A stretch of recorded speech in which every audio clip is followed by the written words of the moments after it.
Bonjour à tous et bienvenue pour cette 22e séance en Java. Petite introduction pour un grand chapitre qui arrive sur ce cours avec toutes les collections qu'on va aborder, alors pas dans la globalité parce qu'il y en a vraiment énormément, mais on va en aborder pas mal. Et je voulais justement faire une petite vidéo d'introduction pour revenir sur certaines choses et notamment des vidéos, des séances qu'on a pu aborder précédemment qui vont vous servir. Alors pour suivre ce nouveau chapitre, il est inutile de poursuivre le cours si vous n'avez pas assimilé des notions comme l'héritage, le polymorphisme ou le fonctionnement et l'utilité des interfaces. On en a longuement parlé.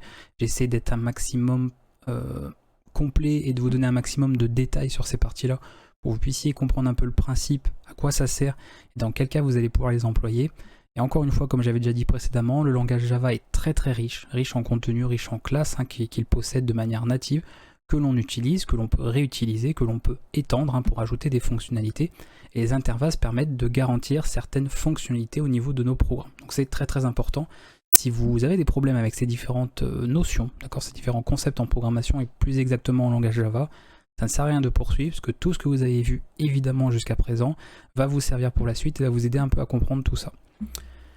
Les collections, il faut le voir tout simplement comme des interfaces en principe, puisque ce sont notamment les interfaces qui proposent en fait la garantie, qui en fait établissent un certain nombre de fonctionnalités, d'accord. C'est en fait un contrat, une sorte de contrat pour dire voilà, telle interface garantit que toutes ces fonctionnalités, donc ces méthodes en l'occurrence, sont disponibles ou vont être utilisables pour toutes les classes qui l'implémenteront. Donc vous allez retrouver tout un tas de classes que vous allez pouvoir directement utiliser en programmation, qui vont implémenter ces différentes interfaces et proposer différentes manières de manipuler, de gérer, de stocker des données. Donc les collections, c'est un terme qu'on utilise en Java pour présenter, pour parler de tout ce qui est structure de données. Vous avez peut-être même dans d'autres langages de programmation ou simplement en informatique de manière générale entendu parler de piles, de listes, de fils. On a vu précédemment quand on manipulait des tableaux à taille fixe, notamment, c'était je ne sais plus quelle séance, mais sur les premières séances du cours, on a parlé des tableaux.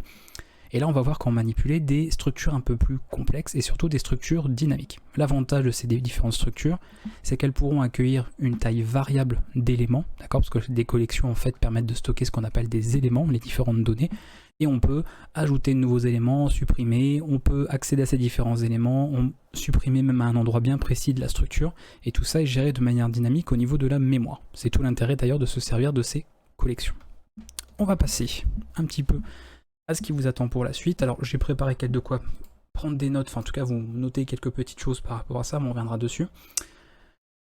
La première chose à savoir, ce sont les interfaces. En Java, il y a énormément d'interfaces qui sont rattachées aux collections et je vais vous en présenter quelques-unes au travers d'un schéma, pour faire très simple et faire cette petite introduction aux collections que nous allons voir en Java.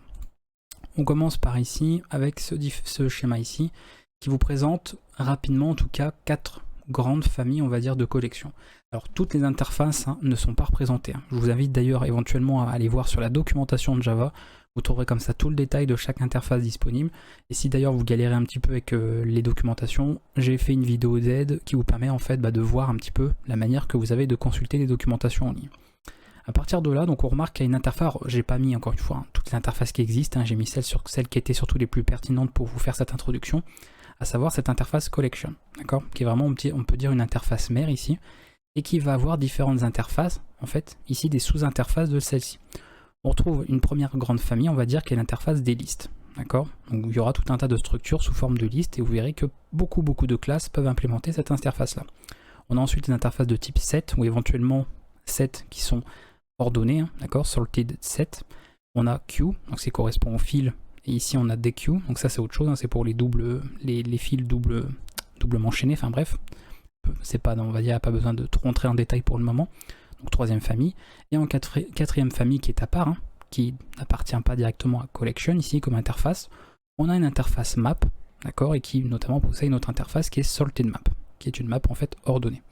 On retrouve comme ça pas mal d'éléments.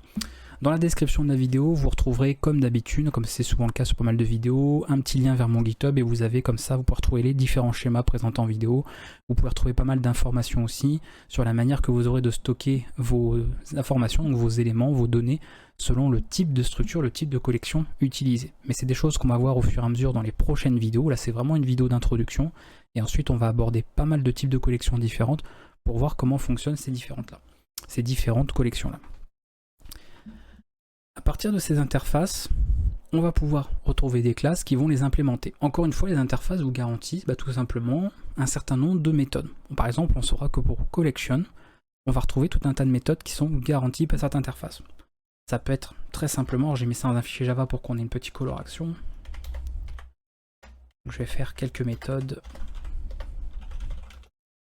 Oh bravo, j'ai oublié la petite majuscule. De l'interface collection, ici. Et on va retrouver par exemple méthode add. Méthode add qui permettra d'ajouter un élément. Donc je vais mettre element comme ça, mais voilà. Je ne vais pas mettre les valeurs de retour, etc. Le but c'est pas de vous énumérer ce qu'on retrouve dans une documentation, mais simplement que vous voyez quelques méthodes. Je vais d'ailleurs même pas mettre de paramètres, juste comme ça. Donc add qui permettra d'ajouter un élément. Vous allez par exemple voir que dans une collection, vous pouvez en ajouter une autre, d'accord? Ajouter une collection dans une autre. Vous allez pouvoir éventuellement supprimer le contenu de votre collection. Vérifier par exemple si elle contient des éléments particuliers. D'accord. Vous avez, bon, voilà, sachant qu'on peut notamment ajouter des éléments ou vider une collection, on a de quoi vérifier si elle possède des éléments ou pas. Donc ici, si elle est vide, très simplement. Et on va retrouver d'autres choses. Qu'est-ce qui est pas mal? Ouais, oui, si on a fait add, on a remove pour supprimer des éléments. Vous verrez que selon le type de collection, les comportements sont évidemment différemment. C'est tout l'intérêt aussi de passer par une interface. Et ensuite, on a par exemple des méthodes comme size pour avoir le nombre d'éléments de notre collection. Donc ça, notre interface collection garantit encore une fois, et c'est là qu'il faut avoir compris le principe des interfaces et tout ce que je vous ai expliqué précédemment sur toutes ces notions d'interface, d'héritage, de polymorphisme et compagnie. C'est qu'à partir de cette interface-là, on garantit que toutes les classes qui vont l'implémenter doivent forcément implémenter ces méthodes. Donc vous savez d'avance que toutes les classes que vous allez utiliser qui implémentent éventuellement cette interface collection ou une autre interface auront toutes ces méthodes-là qui seront disponibles. Donc ça va être très très pratique parce qu'en apprenant finalement à utiliser une collection, ça va déjà vous apprendre à utiliser plein d'autres collections parce que vous allez évidemment retrouver des méthodes qui sont disponibles sur l'ensemble, la quasi-totalité des collections que vous allez utiliser en Java. Donc ça c'est quand même très très pratique. Il n'y aura pas besoin d'apprendre en fait, voilà, pour chaque collection, toutes les méthodes de chaque collection. Vous allez retrouver pas mal de choses qui sont finalement similaires et qui sont même identiques, on va dire, de l'une à l'autre. À partir de là, et ça on peut revenir sur le schéma, bien évidemment, chaque sous-interface ici propose donc un contrat un peu plus spécialisé, c'est-à-dire qu'elle possède toutes les informations de cette interface-là, mais également des méthodes qui sont peut-être plus spécifiques. On s'imagine bien qu'on va peut-être pas manipuler une file comme on va manipuler une liste, donc on aura peut-être des choses qui vont différer ou qui vont s'ajouter, et ainsi de suite. Pareil pour les maps. À partir de là, si par exemple j'ai une classe plus tard qui implémente cette interface list qui elle-même est une sous-interface de collection, on sait que dans notre classe ici, nous aurons toutes ces informations-là. Donc ça va nous permettre d'utiliser énormément de méthodes de manipulation de nos données avec ces différentes collections. Puisque je vous parlais justement de classes pour manipuler directement nos collections, pas nos connexions, on va les retrouver ici, je vous en ai énuméré quelques-unes. Est-ce qu'on va tous les aborder en vidéo? Honnêtement, au moment où je fais cette vidéo, j'en sais rien. Je sais qu'on va en aborder pas mal, on va en aborder au moins facile 4-5 là-dedans. Après peut-être qu'on les fera toutes, j'en sais rien encore. Mais en tout cas, voilà à peu près un ordre d'idée. Donc ArrayList, on reviendra de toute façon dessus, linked list, vector, stack, etc. etc. Donc le but, c'est ne pas d'avoir encore une fois des collections à taille fixe, mais des collections beaucoup plus complexes et dynamiques, notamment pour on va dire, de se débarrasser de tout ce qui serait par exemple... comment on gérerait la mémoire, ou le fait de dire tiens, si on a un tableau qui fait qui peut contenir tant d'éléments, on ne pourra pas aller au-delà. D'accord, on ne pourrait pas aller au-delà, sinon on aurait tout simplement des exceptions qui seraient provoquées. À partir d'ici, on a des collections dynamiques. Donc si au départ on a 5 éléments dans notre collection, si plus tard on se retrouve avec 10 éléments dans la collection, la taille, la capacité de la collection en elle-même, du conteneur, va évoluer dynamiquement sans problème et tout sera géré au niveau de ces différentes classes nativement implémentées dans Java. Donc c'est là encore une fois tout l'intérêt. Donc on verra pas mal de choses, d'accord? On reviendra de toute façon en fonction des classes qui vont être abordées sur chacune d'entre elles. Par exemple, vous saurez lesquelles permettent d'avoir des données, des informations qui sont ordonnées, celles qui permettent ou qui autorisent ou qui interdisent par exemple la présence de doublons dans les différentes structures. Est-ce qu'on a un fonctionnement par couple clé-valeur, comme on a notamment dans les maps, ça vous connaissez un petit peu pour certains, et tout ce genre de choses. Est-ce que ça j'en ai beaucoup parlé, notamment quand on a abordé tout ce qui est chaîne de caractères. Je vous ai beaucoup parlé de tout ce qui était accès concurrent ou non. Vous savez, thread safe ou non, c'est-à-dire ce qui va être synchronisé et donc se fait en multithreading et sera forcément plus long à l'usage parce que ça fonctionne dans un environnement multithreading. Et ce qui est en monothread, d'accord, eh bien ce sont des choses qui elles ne sont pas synchronisées et qui sont forcément plus rapides par rapport à l'autre. Rappelez-vous de string builder, string buffer, je vous avais expliqué la différence entre ces deux classes et dans quel cas il fallait plutôt utiliser l'une, dans quel cas il fallait plutôt utiliser l'autre.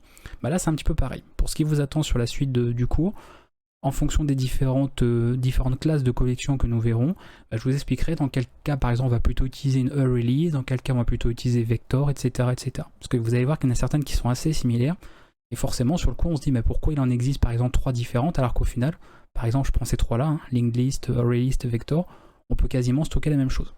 D'accord? C'est véritablement en fonction de leur spécificité qui va faire la différence à l'usage, d'accord, de dire bah, pour ce tel cas je dois plutôt utiliser ça, et dans tel autre cas je vais plutôt utiliser vector, parce que ça répond en fait à des besoins bien précis en fonction. Voilà pour cette introduction, et je pense que je ne vais pas faire plus long, parce qu'on aura bien l'occasion de revenir dans le détail sur toutes les autres choses, donc on a fait le tour. Je regarde si j'avais dit tout ce que je voulais là-dessus, mais je pense que oui, il n'y avait pas grand-chose à noter, c'était surtout vite fait quelques méthodes par ici. Donc si vous voulez en savoir plus en avance, bah, vous pouvez toujours, encore une fois, aller consulter la documentation, mais on verra dans le détail énormément de classes, comment on les utilise. On parlera notamment également des itérateurs, parce que vous verrez que les itérateurs, c'est une notion qui va entrer en jeu au niveau de ces collections et qui a vraiment son importance par rapport à ça. Donc je pense pas que je ferai une vidéo itérateur à part. Je pense que ce sera directement intégré, notamment bah, quand on abordera par exemple la première collection que nous verrons, qui sera peut-être, je sais pas, vector, array list, on verra bien. Une de ces deux probablement en premier. Comme ça vous savez un petit peu ce qui vous attend pour la suite. S'il y a des questions par rapport à ça, même si c'est juste une vidéo d'introduction, n'hésitez pas évidemment si vous voulez en savoir un peu plus par rapport à ça. Moi je vous retrouve prochainement pour une nouvelle séance en Java. Et a priori je vous dis on commencera par ArrayList ou Vector, parce qu'il y a pas mal de choses déjà à dire là-dessus.